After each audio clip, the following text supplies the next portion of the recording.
And so in addition to working with energy, I read cards. And so we're just going to do a live demo right now of cards, and you and I are going to go into it. Okay. So I pulled cards at the beginning here.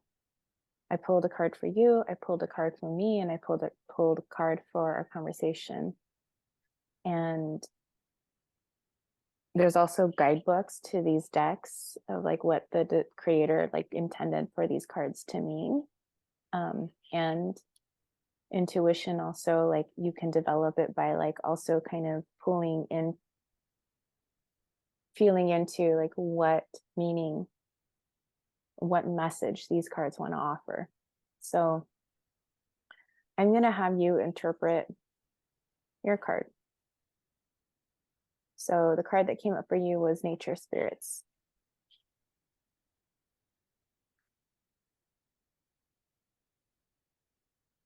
I want you to share what message you're receiving from this card, and where is this message coming from when you tap into it. Well, the first thing that comes in when I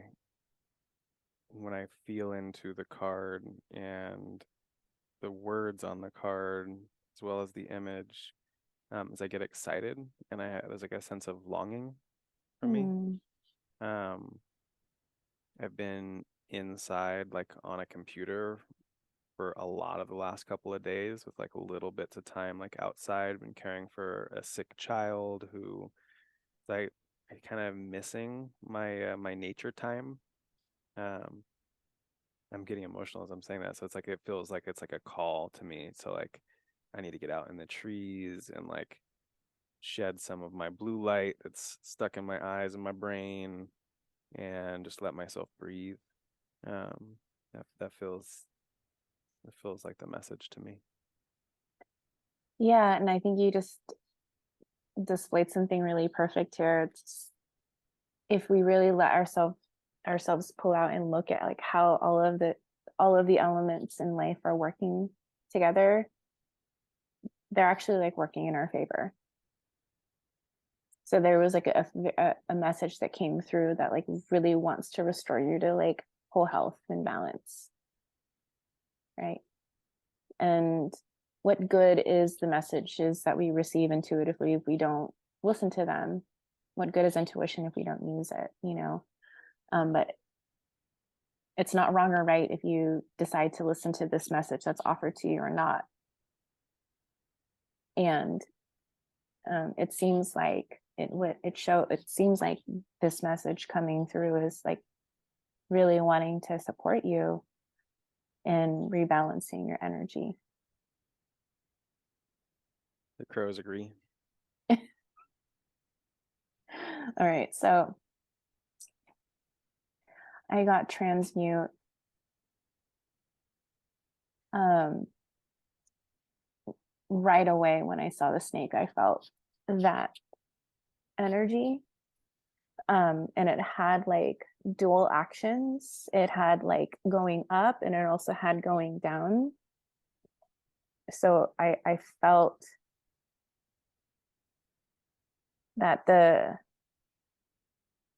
message for me in relationship to like today for our conversation was to feel myself like root and extend. Like I have range in which I can like expand and stretch and reach into, even though like um when I'm feeling like under pressure, like I want to like scrunch and be small, you know? So this energy of transmutation has like more of this movement where I get to snake down and snake up and extend. And then there's also this invitation of like um, continuing to respect and honor the cycle of shed, and also respect and honor the cycle of new skin. Mm. Mm-hmm. And the next cards that came out was for this conversation. And I think I want to emphasize something really quickly here is that like a really cool way to like work with your intuition is just to interpret symbols, right? They all have like meanings particular to us, meanings that like um, we can use them in a good way or not. You know, we don't have to use all of them. We don't need to make them mean anything. But if we allow ourselves to be like a good vessel, like a vessel in which like we want to receive something, the symbols will mean something for us. Um, so we have new moon and spiritual cleansing, and I want to offer. Well, I want to invite you to interpret, and I'll also share mine. Yeah, so the new moon uh, brings me into like a dark night. It brings me into a night like with very little light, where there's very little that's illuminated, and so there's a necessity for slowness and for really like it brings me back to a conversation that I had with a Buddhist monk like years ago. Older dude, like probably in like his 70s, and he was talking about like he'd go meditate out on this ridge line up in the mountains, and he'd be up there for like it'd get dark while he was meditating. He didn't bring a light. And so his like meditation would extend into his walk, where he would do a walking meditation that was like how he'd get home safe, because he Mm, would move so slow and so methodically that it's like he's really like feeling his way through the environment, um, so that his intuition can show him he's moving slow enough to be able to know where he's putting his foot. And when I feel into like the spiritual cleansing aspect, it's like I have so much conditioning that says I have to go fast. wow. Wasn't expecting to get emotional on that. And like my perception of us in general, like most of the people that I'm around interacting with, like we share some aspect of that.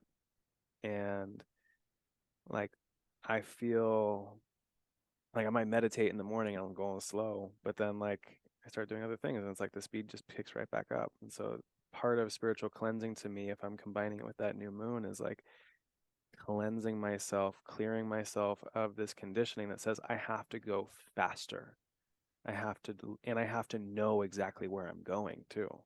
This is aspect of trust. It's like I have to feel into what's here, um, which just leads me back into this like card reading without a book and interpreting symbols without like a encyclopedia of what the symbols mean objectively, and like really feeling into like what's present and true here in my body and my soul and my mind, in my surroundings, in my community, Hmm. um, and how to and what does it need. Yeah, I really want to bring something in around the pace. Um, I think it's very important for us to understand what we're consenting to. Are we consenting to go fast? Why? Why not? And that begins to really help us develop our intuition because we're actually tapping in and asking, like, do I consent to this?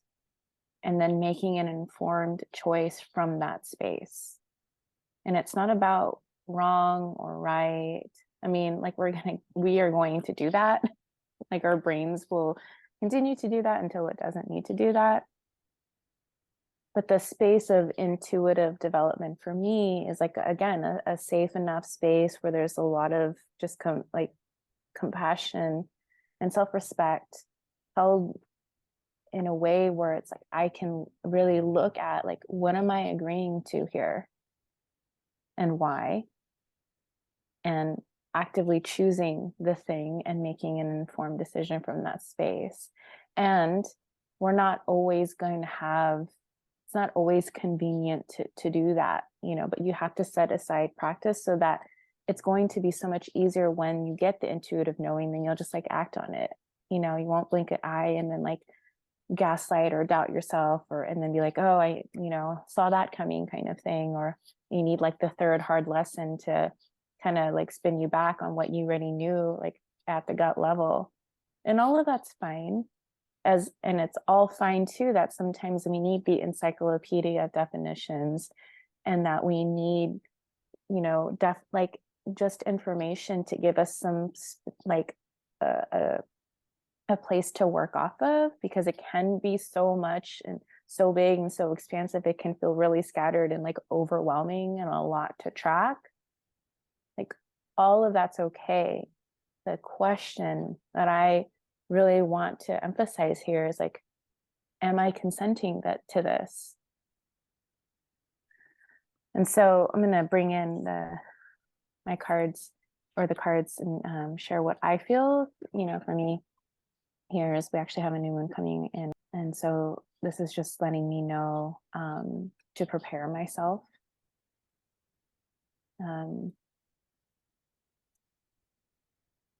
Which means basically what I talked about earlier today was like, okay, what am I consenting to now? Like, what's changed? What stayed the same? Do I agree to this still? Do I not? And not have like a judgment around it. Just like notice what's really here for me right now. And then move from that space, and then go through that phase and check in the next phase and take more information. Like, basically what I want to say is that like I am still developing my intuition. I guess I want to chime in here just on like the cards as a practice. Um, I feel like the cards are such a wonderful practice to work with like intuition development.